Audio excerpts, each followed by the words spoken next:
ধরো তুমি কোনো ক্লায়েন্টের পার্টি মেকআপ করতে গিয়ে যদি দেখো যে তার আইব্রোটা ঠিক করে প্লাক করা নেই, তার আইব্রো সাইড দিয়ে ছোট ছোট এক্সট্রা অনেক হেয়ার রয়ে গেছে, তাহলে সেই ক্ষেত্রে আমরা কি করে সেই এক্সট্রা হেয়ারগুলোকে হাইড করব? সেক্ষেত্রে কিন্তু কোনো পাতলা কনসিলার দিয়ে হাইড করা সম্ভব হবে না। আমাদের একটা থিক কনসিলার দিয়ে সেই ছোট ছোট হেয়ারগুলোকে হাইড করতে হবে। আর এই ক্ষেত্রে থিক কনসিলার হলো ডার্মা প্যালেট।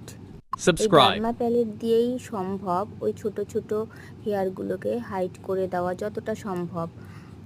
তো তোমরা দেখে নাও আমি কি করে ডার্মা প্যালেট থেকে কনসিলার নিয়ে আইব্রোর ছোট ছোট হেয়ারগুলোকে যতটা সম্ভব হাইড করব।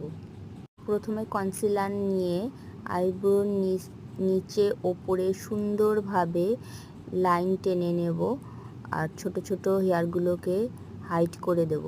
তারপর সেটাকে ব্লেন্ডারের মাধ্যমে ড্যাব ড্যাব ড্যাব ড্যাব করে সুন্দর করে সেটাকে ব্লেন্ড করে দেব, যাতে আইব্রোর সাইডে যে ছোট ছোট হেয়ারগুলো থাকবে সেইগুলো যাতে খুব একটা বোঝা না যায়। আমি ব্লেন্ড করে নিয়েছি, এবার তোমরা দেখো অনেকটাই বোঝা যাচ্ছে না ছোট হেয়ারগুলো।